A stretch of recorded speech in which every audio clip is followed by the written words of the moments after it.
Party అయినా ప్రభుత్వం అయినా అంతా ఆయనే. ఆయన మాటే పార్టీ క్యాడర్కు శిలాశాసనం. అయితే హస్తిన విషయంలో మాత్రం సీన్ రివర్స్. సర్కార్ పనులు చక్కబెట్టేందుకు ఢిల్లీ స్థాయిలో కీలక నేతలు లేకపోవడం గులాబీ బాస్ కాసంత అసంతృప్తిగా ఉన్నట్టు టాక్. అందుకే స్వయంగా ఆయనే రంగంలోకి దిగారు.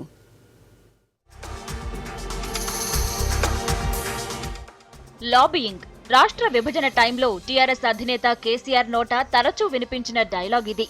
ఈ మాట గులాబీ బాస్ కు తప్ప మరెవ్వరికీ సూట్ అవ్వదు అనేలా అప్పట్లో అంతా చెప్పుకునేవారు.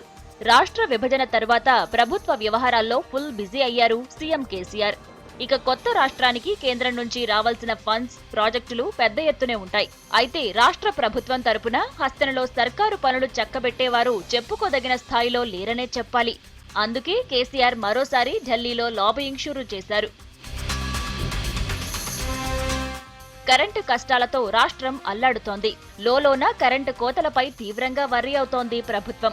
కేంద్రంతో రాష్ట్రం వ్యవహరిస్తున్న తీరు వల్ల అదనపు కరెంటు రావడం లేదని విపక్షాలు దుమ్మెత్తిపోస్తున్నాయి. కేంద్రంతో కేసీఆర్ సర్కార్ సరిగా డీల్ చేయడం లేదనే వాదన వినిపిస్తోంది.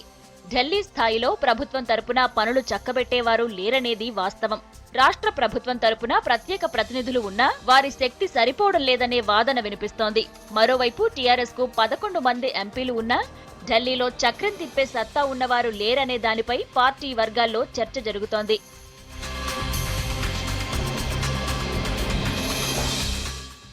మరోవైపు టీడీపీ, బీజేపీల దోస్తీ రోజురోజుకు బలంగా మారుతోంది. ఏపీ సర్కారుకు కేంద్రం నుంచి అన్ని విధాల సహాయ సహకారాలు అందిస్తోంది. టీడీపీ తరపున ఢిల్లీలో లాబియింగ్ చేయడంలో సీనియర్లు ఉన్నారు. ఏపీతో పోల్చుకుంటే తెలంగాణ సర్కారుకు అలాంటి మధ్యవర్తుల అవసరం కనబడుతోంది. కరెంటు సమస్య కావచ్చు, నదీ జలాల వివాదం కావచ్చు, ఇలాంటి సమస్యల పరిష్కారం కోసం కేంద్రంతో డీల్ చేసేవారు ఇప్పుడు గులాబీ టీంకు అవసరం.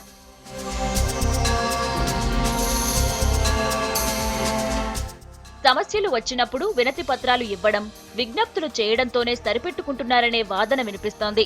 కేంద్రంలో మంచి చెడులు తెలిసిన అధికారులు కానీ, పార్టీ నాయకులు కానీ గులాబీ దండుకు అండగా లేకపోవడం లోటే అంటున్నారు. దీనిపై సీఎం కాన్సంట్రేట్ చేయాల్సిన అవసరం ఉందనే వాదన గట్టిగా వినిపిస్తోంది.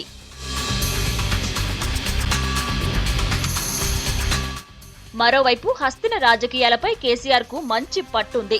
తెలంగాణ రాష్ట్ర సాధనలో భాగంగా ఢిల్లీ కేంద్రంగా పెద్ద ఎత్తున లాబియింగ్ చేసి సక్సెస్ అయ్యారు గులాబీ బాస్. ఇప్పుడు రాష్ట్ర ప్రభుత్వ అధినేతగా సర్కారు ఎదుర్కొంటున్న విద్యుత్ సంక్షోభాన్ని గట్టెక్కించేందుకు ఆయనే స్వయంగా రంగంలోకి దిగినట్లు తెలుస్తోంది. ఒక్క విద్యుత్ సమస్యే కాదు, ఇక నుంచి ఏ విషయమైనా హస్తినకు పోయి రావాలని కేసీఆర్ డిసైడ్ అయినట్లు సమాచారం. మొత్తానికి అనుకున్నది సాధించే వరకు నిద్రపోరన్న పేరున్న కేసీఆర్ కు ఈ సమస్యలు పెద్ద లెక్క కాదనేది కారు పార్టీ నేతల వాదన.